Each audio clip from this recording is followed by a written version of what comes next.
તત્વચિંતકો જે હોય એને તમે પૂછો તો એ શું કે નિર્વિચારની ક્ષણ એટલે આનંદ. આ તમે અનુભવ કરતા હશો કોઈક વખત કે જ્યારે તમે આમ આનંદમાં હો ત્યારે શું થાય, તો કે કોઈ વિચાર ના આવે. અને વિચાર આવે ને ત્યારે આનંદ ના આવે, બે જોડે ના રહે, બે ભેગા રહી જ ના શકે. એટલે એ લોકોની એ વાત સાચી છે, જે તત્વચિંતક છે એ લોકોની, કે આનંદ તો ત્યારે જ આવે કે જ્યારે. તો આનંદ મહાપ્રભુજીને પૂછ્યો તો મહાપ્રભુજીએ પણ આનંદની એક બહુ સુંદર પરિભાષા આપી. કઈ પરિભાષા આપી આનંદની? માન, અપમાન અને અમાન, આ ત્રણેયમાં સમાન, એનું નામ આનંદ. આપણને કોઈ માન આપે તો પણ ઠીક છે, આપણે કેવા હોઈએ? આપણી પોતાની નિજ આનંદમાં, પોતાની મસ્તીમાં. આપણને કોઈ અપમાન કરે તો પણ આપણે કેવા હોવા જોઈએ? આપણી મસ્તીમાં, મોજમાં.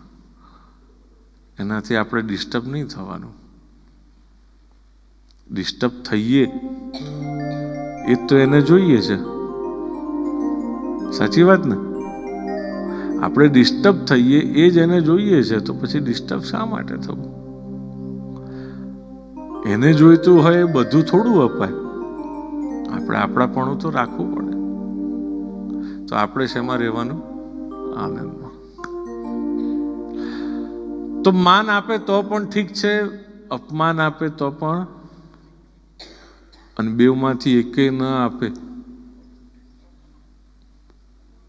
એવી પણ ભૂમિકા હોય કે જ્યાં માન પણ ન હોય ને અપમાન પણ ન હોય, અમાન, એવી પણ સ્થિતિ ઘણી વખત થાય. તો એ વખતે એમાં પણ આપણને કેવો અનુભવ થવો જોઈએ? જ્યારે આપણે આવી રીતે જીવતા થઈ જઈશું અને રહેતા થઈ જઈશું તો પછી સુખ અને દુઃખ આપણને ખબર પડશે નહીં કે શું હોય ને કેવા હોય.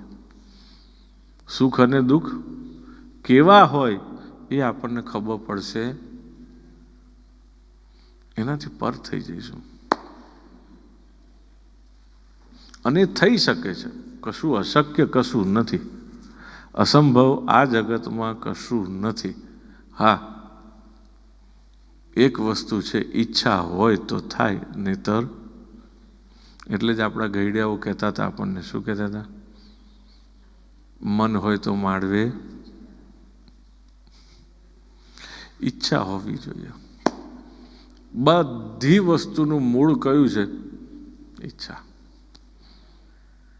આપણે ઘણી વખત નથી છોકરાઓને લઈને કહેતા, છોકરાઓને માટે પૂછે ને કે ભાઈ એને આ બધું બચારો મહેનત તો બહુ કરે મારું છોકરું, જવા દો ને, હું તમને શું કહું, કેટલી બધી મહેનત કરે, આટલું સ્કૂલમાં ભણે, કોલેજમાં ભણે, ઘેર આવીને પાછું એટલું બધું કરે, ક્લાસમાં જઈને પાછું એટલું બધું કરે ને, રાતભર જાગીને બધી મહેનત કરે, પણ એને કશું યાદ જ રહેતું નથી.